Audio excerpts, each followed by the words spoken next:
What's up, man? Season 1, Episode 4 of MASH. Looking back on 50 years of one of the greatest television shows of all time. Now, this is a pretty cool episode coming up here. It's called Chief Surgeon Who. Now, it'll see the return of Sorrel Book as General Barker.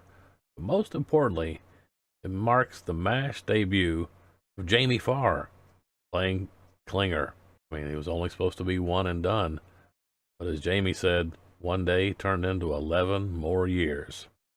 And he'll be with us till the end. And his arc is one of my favorite, without a doubt. Written by Larry Gelbart. Is it possible to sue your He wrote the pilot as well. One of the producers, the showrunners, he'd go on to write 26 more episodes over the next 4 years. Haven't you two anything better to do when you're off duty than to lie around and swill gin? Swill gin? Actually, I'm pursuing my lifelong quest for the absolutely driest martini to be found in this or any other world. Are we disturbing you? Because if we are, I can arrange to get shipped back to the States. You're not disturbing me. I'm putting my time to good, constructive use. Writing my patients back home. I keep in touch with each and every one of them. It's a pretty big job, isn't it? Oh, not really. I send them a form letter. Well, the fighting here goes on, but I must go along with MacArthur and agree that the beginning of the end is in sight. That's pretty stylish, Frank. I wrote on the school paper. Well, you're quite a guy in here, Frank. I mean, your exploits make Superman seem like a fairy. Come on, let's go, baby. This boy's kidney's never going to dance again. Yes, sir. Can I help? Yeah, help her retract, will you? Hey, Hawkeye, this guy's got a belly full of shrapnel. Give me a hand with a resection. Okay, hang on. I'll be right there. I can give you a hand in a minute, McIntyre. Never mind, I'll wait. How many have we got waiting out there? A couple of dozen at least. I've got a bad pancreatic injury here. Anything outside the skull, I'm dead. Resected. Thanks, Hawkeye. The book says drain it, always. If you were a They're checking the proctologist, brain I'd tell you surgery. what to do with that book. You're a year behind in your journals. Where do I sign? Sir, I'd read that very carefully. It's from Major Burns. He's right outside in the Well, hall. tell him I'm not in. Yes, sir. Sir? Frank Burns has to be the biggest horse's patoot on this post. You think so?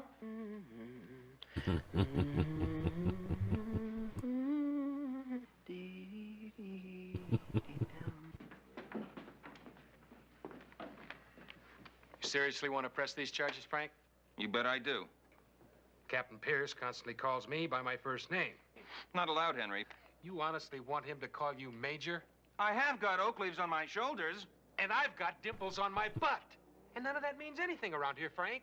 Not a damn thing. Shall we get on with the charges? Burns says the operating room is becoming impossible. He's right, I agree. All that blood and everything and those sick people, it's terrible.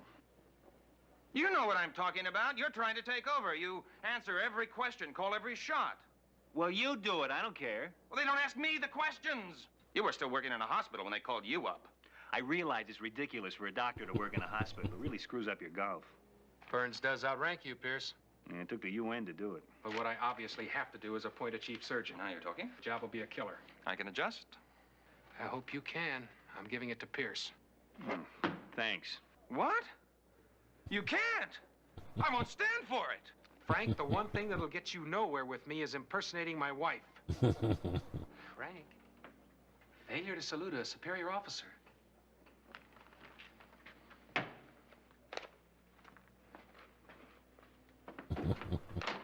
Frank, it's not unmanly to cry. I would not give them the satisfaction. That's my strong fella.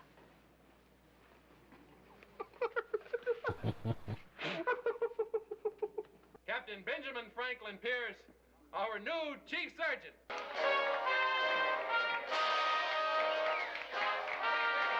Thank you. Thank you. You may all kiss my rings.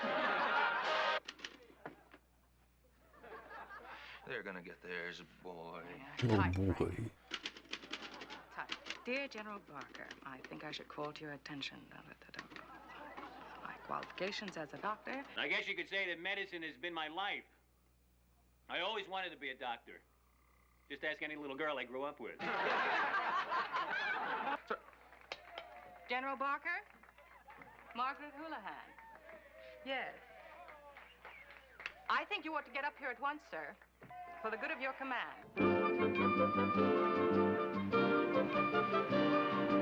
Here he rolls. rolls in. Sorrel book. General Barker. Oh, kissing in front of the chaplain's tent. That's class. Major Houlihan. Burns. Burns. Glad you're here, sir. So glad.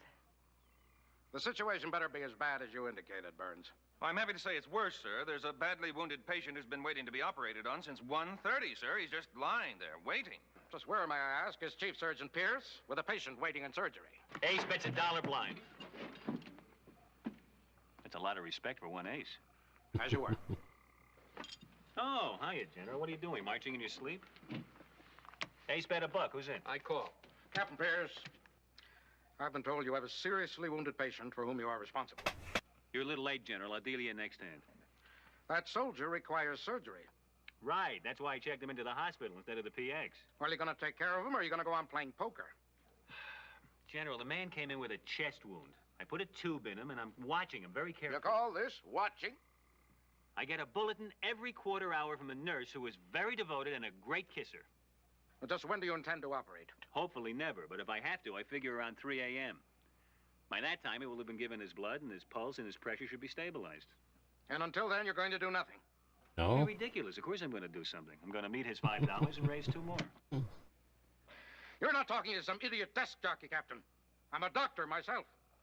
Well, if you want to operate now, be my guest. I get the same pay whether I work or not. You're 2 and 2 more. Pierce, you're in very deep trouble. I don't think so. I can beat a pair of 2s. This conduct is intolerable as a chief surgeon. I order you to begin that operation. General, either take the case yourself or join me at 3 o'clock. You're making it impossible for me to concentrate on my poker. You haven't heard the last of this. I wasn't listening to the first of it. We'll just wait until we hear what Colonel Blake has to say about it all. What are you doing, Corporal? Doesn't Colonel Blake mind you smoking his cigars and drinking his brandy? Yes, sir, very much. Then why are you doing it? Well, I don't mind, and I figure as long as one of us is reasonable. Just a little joke. Get up! Oh, man. Your hand broken. Get that cigar out of your hand. Give me that fucking drink, bitch.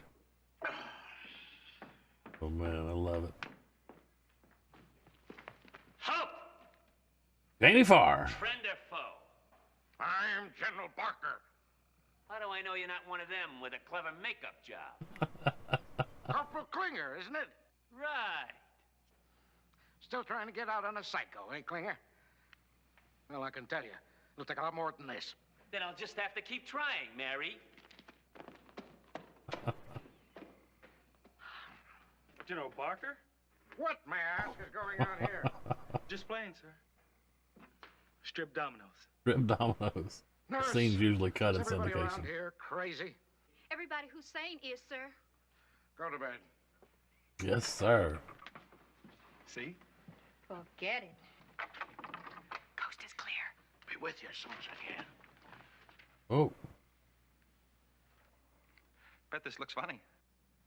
Bet it doesn't. Arnold Blake. Any luck, dear? Oh, General, I'm sorry, sir. I thought it... Honey, I got us some real beauties. Henry, General Barker, well, what are you doing? where have you been? Digging worms. For fishing. And leaving this place run by that maniac you appointed chief surgeon? I can assure you that Captain Pierce is very capable, sir. Oh, you think so, huh? Yes, sir? This place is a madhouse, Henry. A nut farm. Gee whiz, that's a bit strong, sir. You realize you've a man on guard duty who's wearing a skirt? Yeah, well, luckily he's got the legs for it. Ah, Pierce. Oh, pull up a sink, General. What's that worm doing in there? Okay, General, I'm going to sandbag you. You think we're ready to get out of this chest yet? Obviously, you don't. Give the man a cigar. Well, sir, what do you think of my chief surgeon now? No, I'm not very good at apologies, Pierce, but forgive a rusty old doctor, will you? I think you're very good at apologies, General. I don't expect to be back unless you got problems, Henry. Real problems. Problems at the 4077, He never sir? comes back. Klinger! Who goes there? The man's naked! Oh, come on, Klinger. Put on a dress or something. At least a slip.